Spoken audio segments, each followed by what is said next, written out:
Hey, it's Marissa here with Country 1025's Country Music Festival. We're at the broadcast tent with the one and only Riley Green. Welcome. How are you? I'm all right. You know, it's a beautiful summer day. And congratulations to you, because I know, like, this has been a whirlwind for you.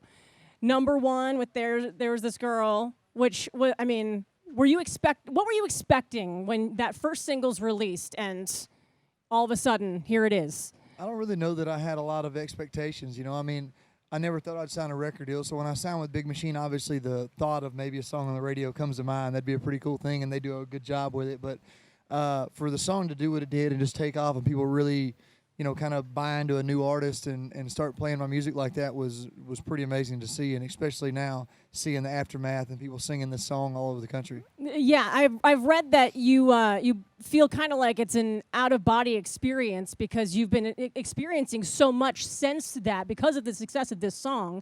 Yeah, I don't know that I had a lot of goals in country music. I mean, especially from the beginning, I just wrote songs because I got tired of playing the ones I knew. And I played shows because they'd pay me and let me drink for free. and now signing a record deal and being in Nashville and people playing my song on the radio, I've accomplished things that I never thought I would or really even set out to do, like playing the Grand Ole Opry or having a song on the radio or a number one song in the country, or kind of things that I have a hard time fathoming, I guess. Yeah, and here you are on tour with Brad Paisley, which it's been going on since, what, the end of May? Yeah, also another thing I never thought would happen, I remember my booking agent mentioning that Brad Paisley was offered us a chance to go on tour with him, and I was like, well, did you sign something yet? Like, let's get this thing going, I mean, it's not a coincidence he's had a career like he's had. It's because he's a great artist to put on a great show, but also one thing that's special about country music to me is, he has been where I am and every other new artist, and they kind of get it, and they do a really good job taking care of us, and it's been a great tour to be on. What is something that being on this tour that you've learned from him, just, being that he's been in this business for so long? What is one thing so far that you've really taken away from him?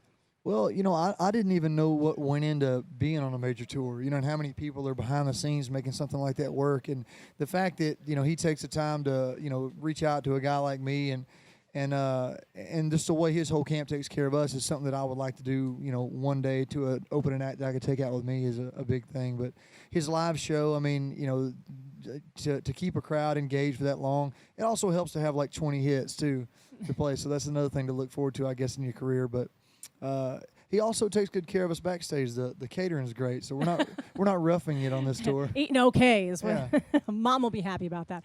We're here in the middle of the summer.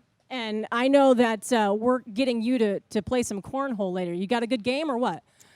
I'll just say that my name is on the cornhole boards. Well, we know what that means. Like, it really doesn't mean anything, but I feel like I should be good. So we'll Have see. a couple shots before you do it, and you'll be okay. I get better. With each shot, I get better. When it comes to backstage stuff, like if I bumped into you later, what's happening? What are you doing backstage? What time are we talking about?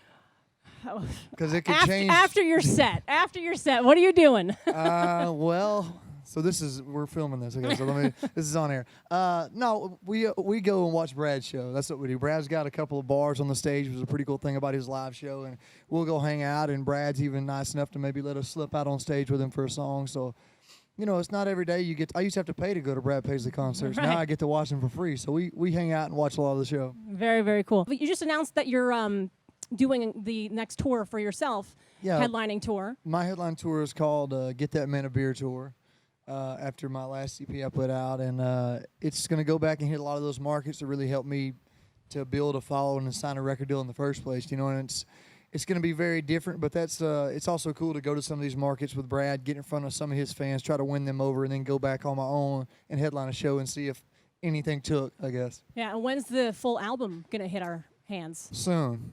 We've got some more music coming out really soon, and the album's coming out really soon. So we're finished up with all that, and we're just looking at release dates. Well, very much looking forward to see what's next for you, and good luck on finishing up this tour. Good luck today. Good luck on the upcoming tour, and we'll see you very soon, I'm sure. Appreciate it very much. Riley Green, right here, Backstage.